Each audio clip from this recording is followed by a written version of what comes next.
Hello everyone, welcome back to Paper Craft Possibilities. Today I'm going to be working on something that's a little unusual for a lot of crafters, scrapbookers. You can see this mega photo I have here. I'm going to be working on that and a couple of smaller photos for an opposite page, pardon me. And so it'll be a 2-page layout. So let me run that intro and I'll be right back with you.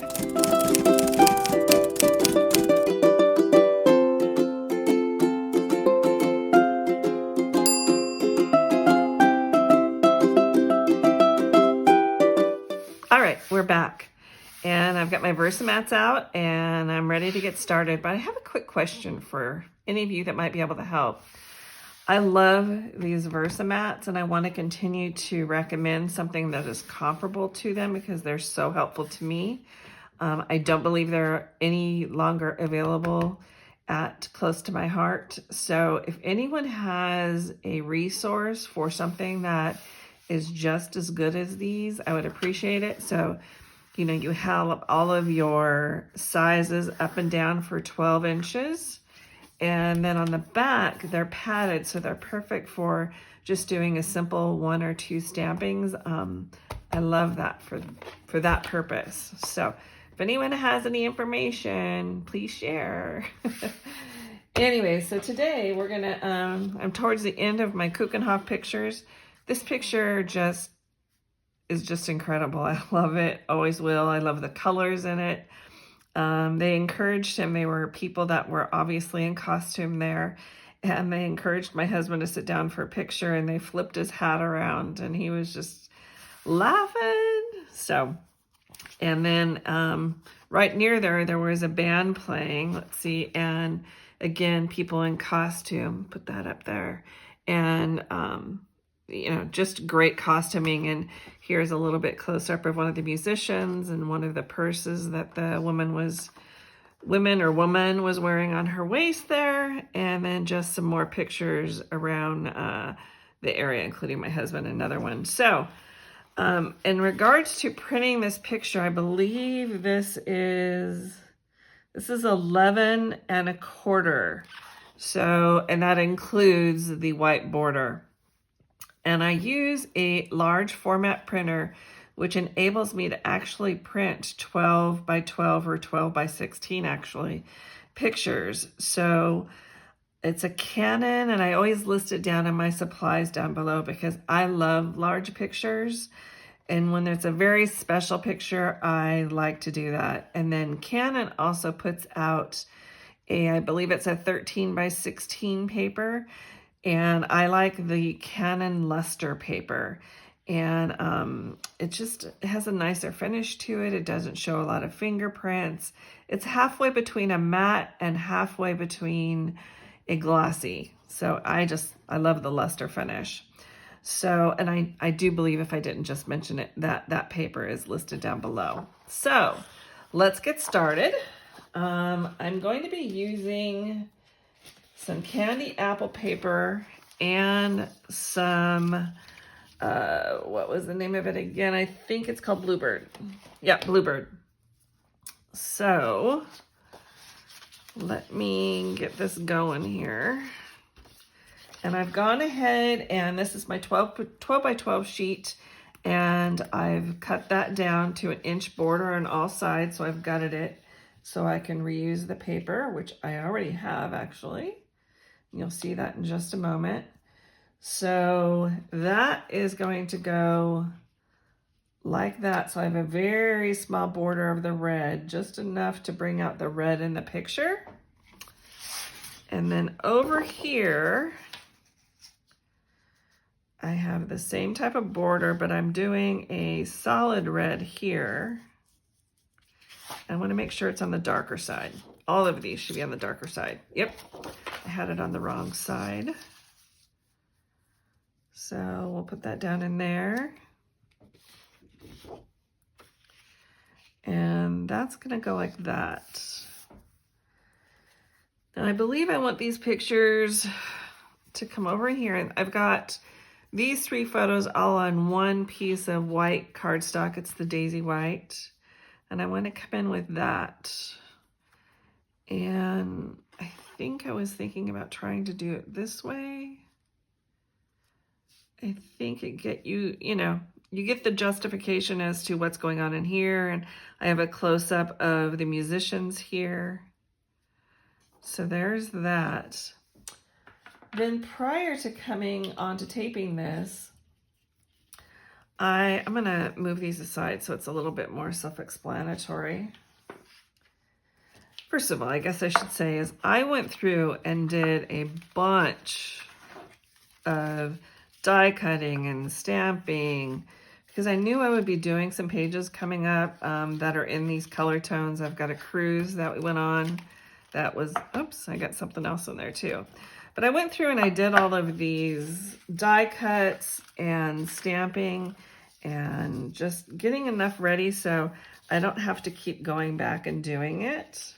So those are all done again with candy apple ink and Bluebird, with the exception of a few things that aren't supposed to be in there. Let me pull those aside.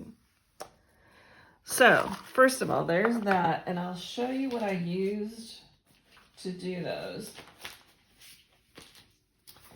I use this Stamp and Thin Cut, and it's from the Let's Go collection that's out right now. If it is still available, I will list it down below. So there's a lot of good titles in here, or just some word strips you could make. I haven't been everywhere, but it's on my list. Let's Go, Bon Voyage, See the World, I'm Outta Here, Awaits Adventure, and then obviously anything that's in blue, there's a thin cut included. So there's highlights on those. Then I use this one. This is an older set, and I think this one is still available. So all of these are die cuts with the exception, stamps and die cuts, with the exception of this little dotted arrow, if you can see that. So it's like a trail of the arrow. That one is a stamp and not a die cut. So if those are available, I'll let you know. And again, I keep them all in here when I'm doing a bunch of, stuff. It's just nice to have everything close by for me. Then I went through and made these little people, which I wanted to put on my sheet. And these are the gnomes. There's one set from spring, and there's another set from winter. So I wanted to share something with you because I got tired of, I made an error repeatedly, and I thought, if I'm making it, someone else is probably going to be making it too. Or who knows, maybe I'm alone on this. So what I did is I took all of the pieces here and I made a little cheat sheet, and I wanted to share that with you. I'm also going to flash this on the screen when I'm done here for a few minutes, so you can take a screenshot if you have this. It'll be important to you. There is a somewhat of an order for putting these together, and if you don't do it the right way, then you're going to have to pull it all apart if you can. I did this once or twice, and I wasn't able to pull them apart, so you have to start all over again. So what I've done here is I've labeled them as to how you should put them together. I've also put a little note down here, which I've misspelled, in regards to the color. So I'm going to go through and just put these down. So there's that. So that's the base. So she has an umbrella, you can see here. And I chose not to use it for what I'm doing, so I just kind of cut that off right there. Okay, I'll leave that there for reference. Then we have the shoes, and the shoes are these very little tiny pieces. So I took the base and I made the base out of ballerina, which is this, and I made it on the light side. Then I put down the dress or top. It's kind of one piece. And I used a scrap piece of paper here, and on this one I used black cardstock on her shoes. Then the collar. This is an important one to put on in this kind of order, because if not, you'll be redoing some stuff. And I used Daisy White on the collar. Then her hair and her little ponytails are right here. See if I can move out of the way here. And these I did in Lemonade in the bright tone because it matched the picture next to it. So there's that. And again, I'll flash that at the end of when we're talking here. Trying to pick that up. Then there's a page 2. So I did the hat, and I did that in a scrap piece of paper I had. Then I did that in scrap, and then the nose, which is this little tiny piece, I did in the dark side of the ballerina. So there's just a little bit of difference there. And you could also go through and use some of your inks and just ink up the nose a little to make it a little bit stronger tone, but I was okay with that. The bows on the hair, I used Candy Apple on, so those are right there. The flower leaf combo up here is a little deceiving, so I did that in jade. So behind that yellow flower there is, it's all green. So there's that. And the flower itself, I did in Lemonade in the bright side again. Then I would do the umbrella if you're going to use that. Excuse me. You want to do this one, so the one with the handle first. And the umbrella top is right here. You would do that next. And this little tiny piece right here is the hand. So you would put this down first, the umbrella stick, and then this would go over right here. So there is that young lady. Let me put these on right here. While I'm putting these back, I'll flash the pattern that I've made here up on the screen so you can make a copy of it if you'd like. And I had a lot of fun putting these little people together. I must be honest, I'm not normally a gnome person, but with the picture here with the dancers and everything that I'm doing, with my husband, and we were in Holland, it just made sense. So I'm kind of happy with how it turned out. And I used the winter one, the winter gnome, which I'll show you. I used that on a winter page I had done, and kind of edited it the way I thought it would fit for my pictures. Okay, so that is our girl. Put my cheat sheet away too. And then we have our guy. This one was a lot simpler, but there is a mistake you can make here too, which I have made when I made it previously. So let me pull out his pieces.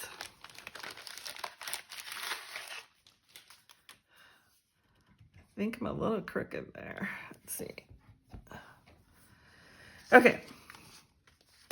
So this is the gnome from winter, and he would normally have ice skates on, which, let me show you his picture again. Here he is there. And you can see here he has ice skates on, but that is just an easy little snip, snip, and it comes off. So first you would have the base, and the base ends up serving a lot of things. So I did this in ballerina again, because the only thing that you're really going to see when this is all pulled together is you'll see his hat. Excuse me. No, you will only see his hands, but this is the base that you connect everything with. So I did this in ballerina in the light side. Then I did the skates, or the shoes if you take the blades off. I did those in black. So that's number 2. The next is the it is the hat and the sleeves. So you would want to put that one on next. And that one I did in Bluebird. So I'll let you look at that real quick. And again, I'll flash this up while I'm putting these pieces away. I'll flash up this little pattern up on the screen. I took a picture of it before. Then we have the beard. And I did that in White Daisy. When I did this in the winter, I kind of went in with some gray and I grayed up the beard a little.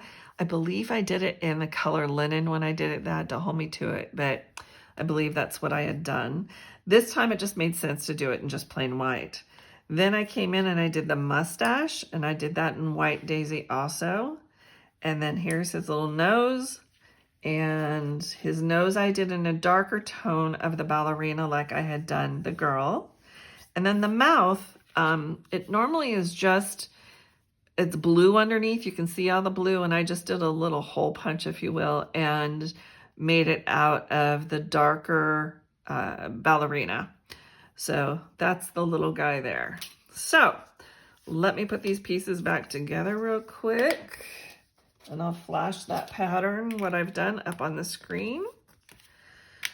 If you're new to paper piecing, which this is kind of paper piecing, is I would encourage you to get some scrap paper out and put it together for the first time, and then go through and put it together permanently. Because then you'll realize some of the errors that I'd made in the past. And it's just easier to do once you do it one time. And there's not a whole lot of pieces, so it won't take a long time. But you'll be upset with yourself later if you have to undo all the pieces. And, you know, when you're using some scraps and you've gone through and picked out tiny pieces, you may not have extra pieces or, you know, other paper to do that with. So let me get this put away. I'm sorry for the noise here. So let's go back here and look at both of these pages. And so what my plan was, we'll see if it works or not. I'll put this back. On this left-hand page, I'm going to leave it as is and not do anything more with it. I just want the picture to speak for itself. I tried laying stuff there before when I was trying to fill out this page, and there's already too much going on. So I'm the person that's kind of likes to say, you know, at least I try, less is more. I want the pictures to stand on their own. So then what I wanted to do with these little guys is I wanted to come in here and put these in there like that, like he has his arm around her. I just think that's precious. Sorry, precious. And then I think out of my collection of die cuts, what I want to do, let's see if I can still do this.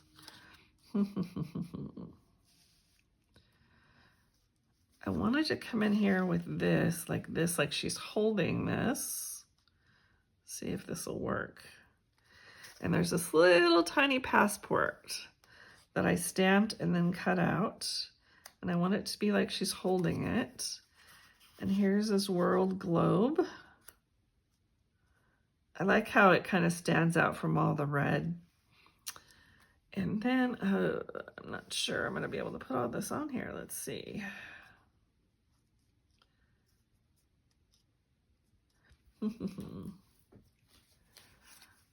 My thought was coming in with some of these up in here. Those are die cuts from this set here, which is, I believe these are coming back in stock one more time. I believe they've ordered them. And if you want them, I would be checking almost every day because everyone has loved these because there's so much you can do with all of these shapes. So it's called Decorative Shapes. The item number is Z7133.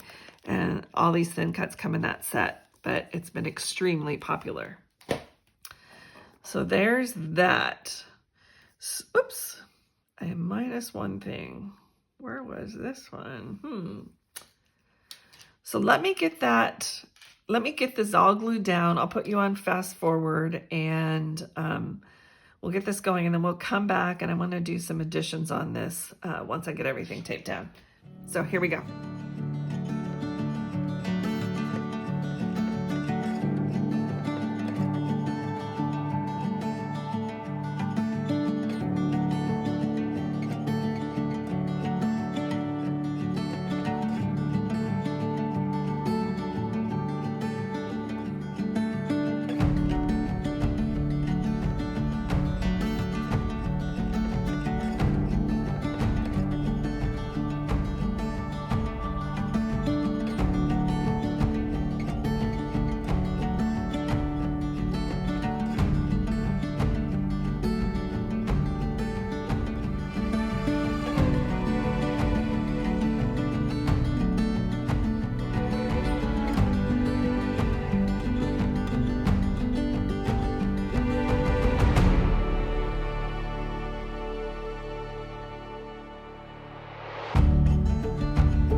disappear for a minute. Someone was at the door, so forgive me. So I've got this stuff down. This didn't quite work out like I wanted to because I put tape too close to the side. So if anyone else tries this, try and keep the tape to the inside. And then I have these. I've used them one other time in my scrapbooks. And I think I want to use the white. They're by Amy Tangerine. And let's see if I can see which collection they're from. They're wool half circle adhesive dots. And it does not say, but the official title is Wool Half Circle Stickers. And there were 16 of them in here. But I just think that their little hats call for something like this. Don't know why, just what I'm seeing in my brain. So let me pull this out. And I think what I'll do is I'm gonna add some more glue to these. My glue is running out, so let's see what we get here.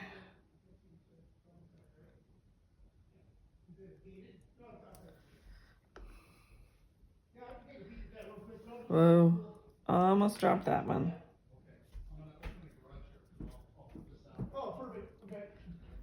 Okay, so there's that. I think that looks cute. So one last one. Let's see if I can get this on here without dropping it again. Or almost dropping it.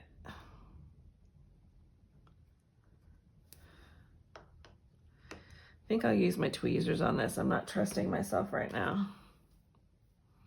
It's a little awkward because it's so thick, but I think it'll be better. Now, granted, these are thick, so you don't want to use a lot of these in a scrapbook, but I just love it.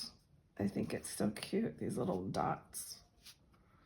Anyways, on the flowers, I've glued the circles down, but then on this one on the top, I've come through and kind of popped up the petals on the sides. People will ask, well, if it's under a sheet protector, you know, will they get smushed? And they really don't. They might get a little flatter, but they do keep that 3D look to them.